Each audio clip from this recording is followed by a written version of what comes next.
네, 현재 시간 2시 50분 지나고 있습니다. 오늘장 정리할 시간도 얼마 남지 않았어요. 빠르게 오늘 시장의 이슈, 특징주 다뤄보도록 하죠. 이번 시간 유진베스트 이정민 이사, 루크투자연구소 임순재 대표 함께합니다. 안녕하세요. 네, 안녕하세요. 두 분과 세 가지 특징주 준비해봤고요. 첫 번째 실시간부터 바로 만나보시죠. 차익 실현 시작인가요? 오늘장 증권주들이 하락하고 있습니다. 최근에 그 금리 인상의 끝이 보인다라는 기대 때문에 증권주들이 올랐고 증권형 토큰 사업 기대까지 더해졌었잖아요. 그런데 오늘은 좀 밀리고 있거든요. 최근 증권주의 흐름 보고 오늘장의 하락 이유까지 한번 쭉 들어볼게요. 네, 일단은 지금 현재 오늘 같은 경우에는 최근에 그 증권주의 상승을 이제 어떻게 보면 이끌어줬던 SK증권과 하나투자증권이 굉장히 좀 큰 폭의 하락세를 좀 보여주고 있습니다. 네. 그동안 그럼 이 두 회사가 왜 이렇게 많이 큰 상승이 좀 나왔는지를 이유를부터 좀 알아야 될 것 같은데요. 그 금융위원회가 증권형 토큰과 관련되어서 이제 그 발행 및 세부 방안에 대해서 그 가이드라인을 이제 다음 주죠. 오는 6일 날 발표를 한다라고 알려졌습니다. 그러면서 이제 증권형 토큰에 대한 뉴스가 처음 나온 이후로 그 대장주 역할을 하고 있는 갤럭시와 머니트리 같은 경우에는요, 저점 대비해서 80% 이상 상승하는 구간이 나왔습니다. 또한 그 미술품 기반 증권형 토큰을 개발한 이력으로 알려져 있는 SK증권 같은 경우에는 증권주 중에서는 가장 큰 폭의 상승폭인 70% 이상 상승하는 좀 구간이 나왔습니다. 이렇듯 시장에서는 새로운 영역이 등장하면서 주가도 좀 큰 상승이 나와주는 모습을 보여주고 있습니다. 더군다나 그 정부에서 블록체인 생태계와 관련되어서 블록체인 생태계를 키우겠다는 좀 선언적인 의미가 아니겠느냐 이런 식으로 이제 해석을 하면서 앞으로도 긍정적인 뉴스가 추가적으로 나올 가능성이 굉장히 높다라고 시장은 현재 좀 판단하는 분위기를 가지고 있다라고 좀 말씀을 드리겠습니다. 네, 블록체인 생태계를 키우겠다라는 것, 그리고 최근에 어느 정도 금융업종이 올라주면서 증권주들도 강세를 보였는데, 임순재 대표님은 오늘장의 하락을 그래 최근에 급하게 올랐으니까 쉬어가는 구간이다라고 보세요? 아니면은 그 기대는 다 반영된 어느 정도 수준까지 도달했다라고 보세요? 일단 기대는 좀 반영된 거 아닌가라는 생각을 해보고 있습니다. 그러니까 증권업이 이제 작년 계속 좀 부진했었죠.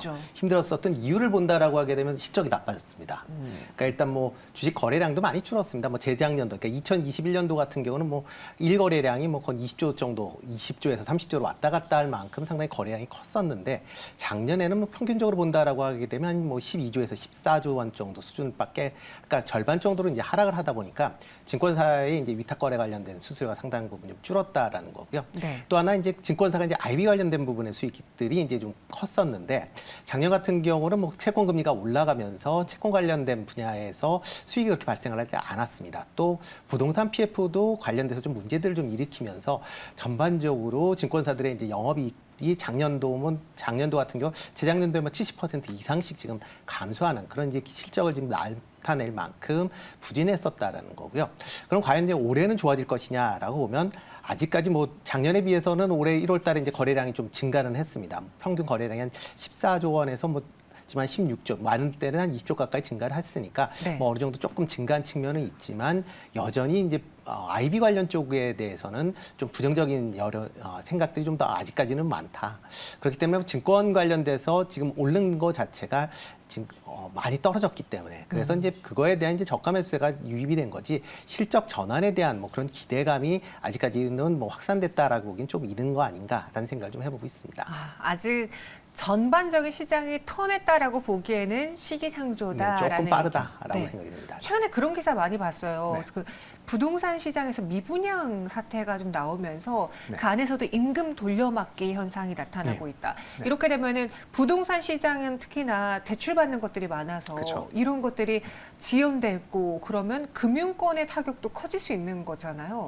그렇죠. 맞습니다. 그 부분을 가장 염려해서 정부도 굉장히 좀 발빠르게 어떻게 보면 불을 좀 끄기 위해서 움직이고 있다라고 먼저 좀 말씀드릴 수 있을 것 같고요. 네. 특히나 방금 말씀해 주신 부분은 이제 부동산 PF와 관련되어서 증권사들이 너무 대출을 많이 그전에 좀 일으켜줬던 게 아니냐 이런 식으로 그동안 말이 많이 나왔었죠. 하지만 정부에서 이번에 또 새로운 신조어를 또 만들어냈었죠. 그 둔촌일병 구하기라고 해서 둔촌주공 그 분야과 관련되어서는 굉장히 지금 규제를 빠르게 좀 이렇게 풀어주는 방향으로 가고 있습니다. 그렇기 때문에 제가 아마 지난번에도 한번 말씀드린 적이 있었던 것 같아요. 대한민국 시장에서 재테크 1등 시장은 부동산 시장이다라고 말씀드렸었죠. 그만큼 정부에서는 굉장히 부동산 시장과 관련되어서는 기민하게 지금 현재 좀 대응을 하고 있습니다. 그렇기 때문에 구조적으로 금융 리스크까지 뭔가 이렇게 좀 리스크 자체가 좀 번지기에는 이미 한풀 꺾였다라고 좀 생각을 해주시면 될 것 같고요. 그래서 증권주를 우리가 투자할 때 오히려 방금 아까 대표님께서 말씀하신 것처럼 절대적인 가격, 밸류에이션 자체가 쌌기 때문에 이제 상승했다는 부분에 대해서는 모두가 좀 동의할 것으로 좀 생각을 하고요. 하지만 지금 이 밸류에이션 상황에서 부동산 PF 후발로 또 한 번 리스크가 벌어질까를 우리가 좀 생각을 해본다라면 그럴 가능성도 물론 있겠지만 아직까지는 제한적이다라고 우리가 좀 해석하는 게 맞을 것 같습니다. 그럼 오늘장에 하락하고 있는 이 증권주들 어떻게 하시겠습니까? 이정민 이사님의 의견으로 정리해 볼게요. 네, 저는 시청자 여러분들께 하락할 때마다 분할 매수를 좀 접근을 하자라고 좀 말씀을 드리겠습니다. 그중에서도 일단 대장주군에 속하는 갤럭시와 머니트리랑요. 네. 그다음에 SK 증권을 이제 좀 대표 종목으로 좀 뽑아드리고 싶습니다. 특히나 그 증권사들 같은 경우에는 지금 현재 시장이 어떻게 보면은 초입 구간으로 이제 들어서게 되는 거죠. 그 STO라는 시장 자체가요. 왜냐하면 정부에서 이제 막 허가를 해줬기 때문이죠. 그렇다면은 당연히 초반에는 프로모션을 굉장히 강하게 걸면서 마케팅 활동을 열심히 할 것으로 저는 좀 생각이 됩니다. 그렇다면은 긍정적인 뉴스가 많이 나올수록 관련주들도 그 뉴스에 발맞춰서 꿈틀거릴 가능성이 높기 때문에 이런 식으로 조정이 나온다라면은 적극적으로 뭐 예를 들어서 21선이나 장기평선 부근에서는 분할 매수 관점으로 접근을 해보자라고 말씀을 드리겠습니다. 하락시 분할 매수 의견을 주셨고 갤럭시와 머니트리 그리고 SK증권인데 임순재 대표님은 조금 다르시죠? 네, 약간 조금 더 시간을 좀 보고 하시는 게 어떨까 싶습니다. 물론 이제 STO 시장 관련돼서 이제 열린다라고 하게 되면 만약 그 시장에 그러니까 점유를 하는 게 대형사 위주로 또 될 겁니다. 이게 왜냐하면 기본적으로 판매 네트워크를 갖고 있어야 되기 때문에 네. 확실한 이제 뭐 HTS나 뭐 아닌 지점방이나 이런 거를 감안한다라고 하게 되면 대형주가 상대적으로 좀 유리할 걸로 그렇게 보여지고요. 그렇기 때문에 STO가 열린다라고 하게 되면 대형주 쪽으로 다시 좀 뭐 지금 이제 그 기대감 때문에 이제 중소형주가 올랐는데 아마 대형주로 갈 것 같고요. 또 하나가 이제 부동산 PF 관련돼서 뭐 지금 그러니까 그 건설사 채권 관련돼서도 이제 2분기서부터 본격적으로 이제 도래가 시작이 될 걸로 예상이 되고 있습니다. 물론 정부에서 관련된 지원을 계속 한다라는 부분은 긍정적이긴 하지만 정부에서 모든 분야를 다 지원하는 건 아니거든요. 그러니까 그 물건이 상당히 이제 우수한 그런 이제 부동산 PF나 그 다음에 그런 관련된 건설사만 지원을 하고 만약 이게 좀 불량 뭐 물건이다라고 하게 되면 지원을 못 받는 경우가 생기고요. 그렇게 되면 그 피해가 아마 증권사 아니면 또 해당 그걸 짓는 건설사로도 파급이 이제 될 가능성은 아직도 좀 상존해 있는 그런 상황입니다. 그렇기 때문에 지금 상황에서는 조금 그거를 보고 난 다음에 투자를 하셔도 좀 늦지는 않지 않나라는 생각을 해보고 있습니다. 알겠습니다. 증권주에 대한 전략 잘 참고해 보시고요. 두 번째 실시간 특징주 만나보겠습니다. 네이버 매출에 같이 뛰는 카카오입니다. 메타가 먼저 공을 쏘아 올렸고요. 그 분위기가 좋은 상황에서 네이버도 동참을 했어요. 창사 이래 최대 매출이라고 하는데 사실 주가적인 측면에서는 작년에 네. 사상 최대라는 말에 붙일 수가 없었거든요. 근데 그쵸. 실적은 좋았나 보네요. 네, 맞습니다. 이번 같은 경우에는 네이버에서 이제 그 매출이 처음으로 8조 원대를 돌파한 것으로 알려지고 있습니다. 그래서 이제 영업이익 같은 경우에는 1.6% 감소한 그 1조 3,047억 원을 기록한 것으로 알려지고 있는데요. 4분기만 놓고 보더라도 매출 같은 경우에는 2조 2,717억 원, 그다음에 영업이익은 3,365억 원을 기록한 것으로 알려지고 있습니다. 그래서 매출은 전년 동기 대비해서 좀 증가를 했지만 영업이익은 이제 감소하는 모습을 좀 보여줬습니다. 아무래도 경기 침체에 따른 광고 및 커머스 그 실적이 정체를 좀 겪으면서 전년 대비 소폭 좀 꺾이는 모습을 보여줬다라고 좀 말씀드릴 수 있을 것 같습니다. 하지만 우리가 또 긍정적인 부분도 분명 좀 바라봐야겠죠. 그래서 해외 시장의 그 의미 있는 성과에 대해서 좀 말씀을 드리겠습니다. 특히 그 해외 시장 중에서도 일본 시장에서의 컨텐츠 유료 이용자가 전년 동기 대비해서 25%나 증가한 부분을 좀 우리가 주목할 필요가 있을 것 같습니다.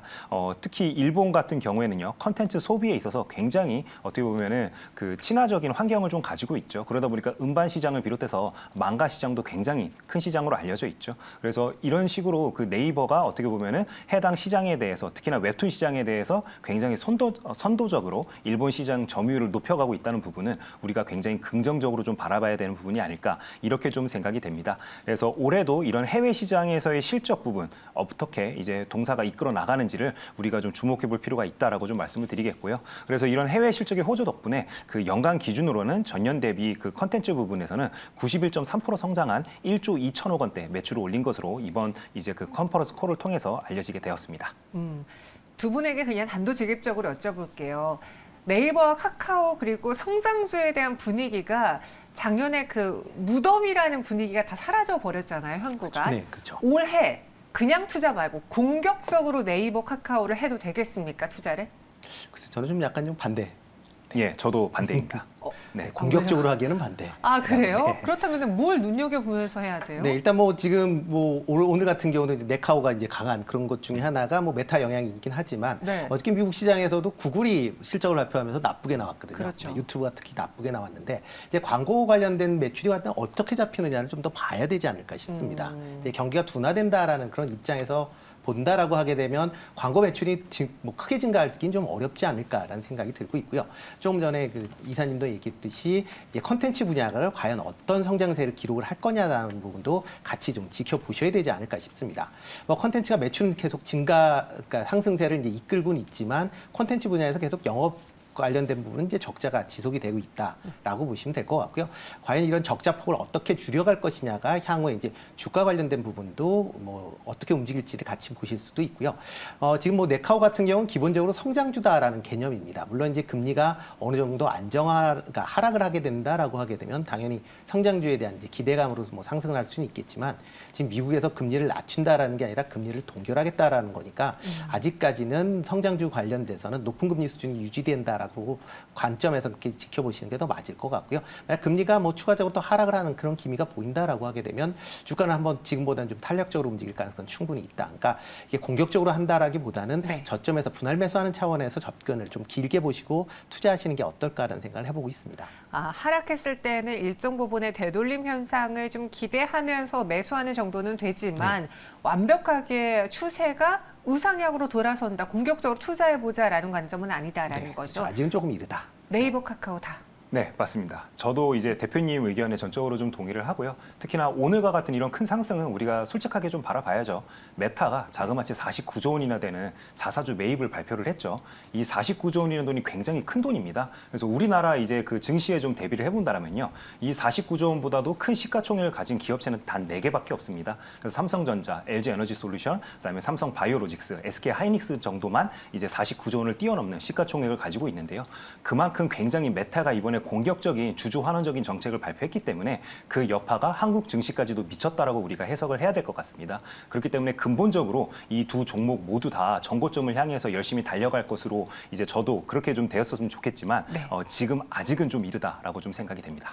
알겠습니다. 네이버, 카카오 오늘의 강한 상승에 살짝 마음이 흔들리신 분들 다시 심각하게 전략을 세워보시는 게 좋을 것 같네요. 마지막 실시간 특징 좀 만나보겠습니다.